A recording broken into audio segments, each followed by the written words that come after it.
On October 8, 2004, 27-year-old Schapelle Corby arrived at Bali's Ngurah Rai International Airport with her half-brother James and two friends.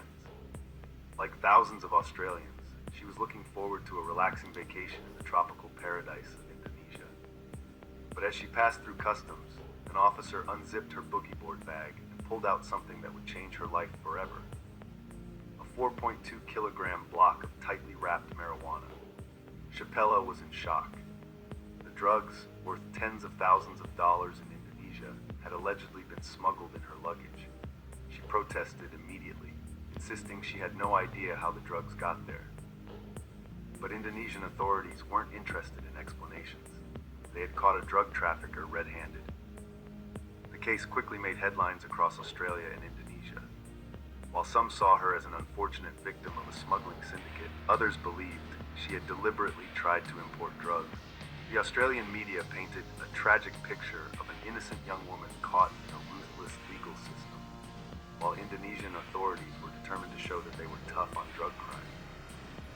During the trial, Schapelle's defense team argued that the drugs had been planted in her bag by corrupt baggage handlers as part of a domestic smuggling operation within Australia.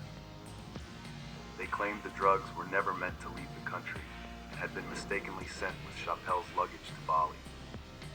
But the prosecution dismissed the claims, pointing out that she had flown with the bag unchecked and that no official complaints were made when the drugs were found.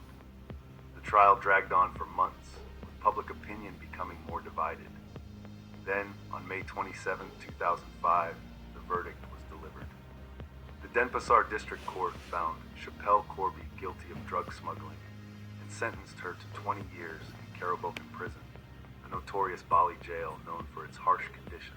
Schapelle wept uncontrollably as the judge read the sentence. Back in Australia, her family was devastated, and her case became a national obsession. Some believed she had been unjustly convicted, while others thought she had been reckless enough to attempt smuggling drugs into a country with strict narcotics laws. Life in Karabokan prison was brutal. The overcrowded cells, intense heat, and fear of violence made daily survival a struggle. Corby, who had no experience with crime or prison life, suffered both physically and mentally.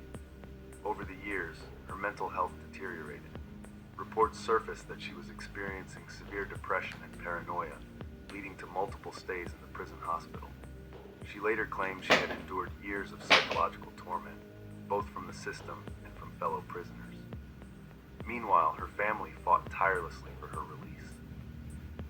Her sister, Mercedes, became a vocal advocate, frequently appearing in the media.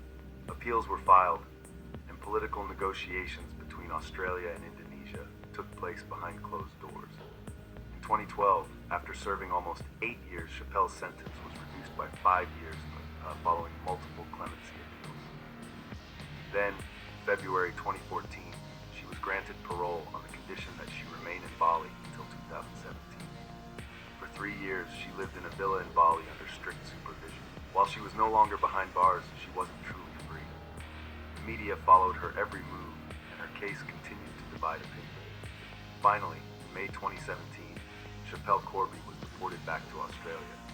She returned home to a media frenzy, but remained mostly silent about her ordeal.